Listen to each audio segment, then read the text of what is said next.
காய் விலாக்ஸ் பார்க்குற எல்லாருக்கும் சந்தோஷமான வணக்கம். எப்படி இருக்கிறீங்கள்?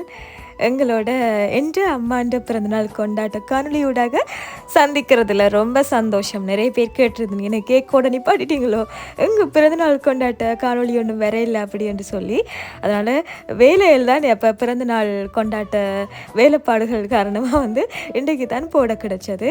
சரி, மற்றது என்னோட அம்மாண்ட பிறந்தநாள் கொண்டாட்டத்துக்கு எல்லாரும் வாழ்த்து சொல்லியிருந்தீங்க. எல்லோருக்கும் மனமார்ந்த நன்றியை இந்த நேரத்தில் கூறிக்கொள்கிறேன். சரி பார்த்தீங்கன்னு சொன்னால் சந்தோஷமான முறையில் நிறைய எல்லாம் வச்சு டிஜே சவுண்டோட டிஜே நைட்டும் பண்ணுறதுக்காக தயாரான நிலையில் இருக்குது. இப்போ நான் பிறந்தநாளுக்கு ஆயத்தமாயிட்டோம். என்ன மாக்கள் வேலையில் அதுக்கு முன்னால் ஒரு காணொலி பதிவு செய்யலாம் அப்படின்னு சொல்லிட்டு தான் இந்த காணொலியை பதிவு செஞ்சுருக்கிறேன். சரி, இப்போ பார்த்தீங்கன்னு சொன்னால் எங்களோட அலங்காரங்களை காட்டுறேன்னு. சரியாங்கிற பிறந்தநாள் கொண்டாட்ட அலங்காரங்கள் எங்களோட